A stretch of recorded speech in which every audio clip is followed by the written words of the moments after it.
for a lot of reasons. One is it helps me distress. I've always been a bit of a water baby, so I've always really enjoyed swimming. Right now I'm fortunate enough I can swim at lunchtime. I always describe my time when I swim, when I'm out in the open water, as my zen time. I mean, the obvious reason is for fitness, for strength, for exercise, but you know, I've been through some rough patches in the last few years and it's really helped me keep stuff together. The exercise, to keep in shape, and variety of reasons.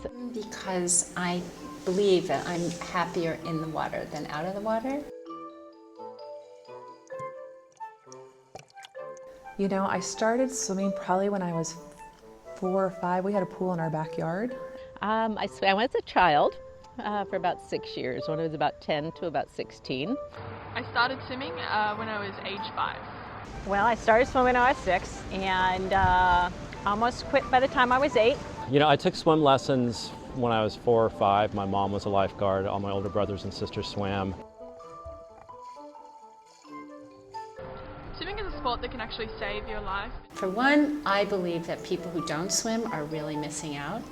But just even from a safety perspective, it's just critical, I think, that we get people in the water, going through lessons at a young age. But is swimming absolutely the perfect exercise for everybody? Maybe not, but you should at least know how to move around in the water.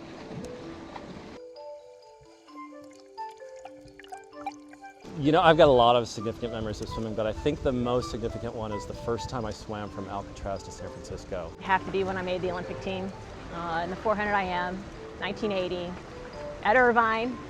I remember it very well, the before, during, and a little bit after. I definitely remember the before and during.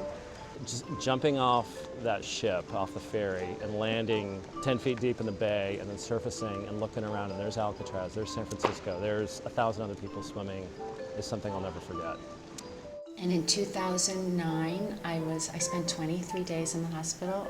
A year and a half later, I competed at the Nationals, Masters Nationals in Mesa, Arizona, and I was second in the 1650 in my age group. As a 50-something-year-old woman, I was required to stand up on a block and dive off. And I had not done that since I was like 16. Representing the United States would probably be the most significant in terms of what everybody thinks of. I would also say, though, that for me, it's a lot of little things. One of the best things about swimming so much is that I get to eat pretty much all the cake I want to. You know, I mean, as a little kid, I remember, you know, having Jell-O, you know, like putting your finger in the Jell-O and, you know, or was laying on the cement outside because you got so cold in practice that you had to, you know, lay down on the cement to keep warm, and little things like that aren't definitely significant in terms of what most people think of, but I think they all add up to a picture that created a lot of really amazing memories that are things that I would never forget.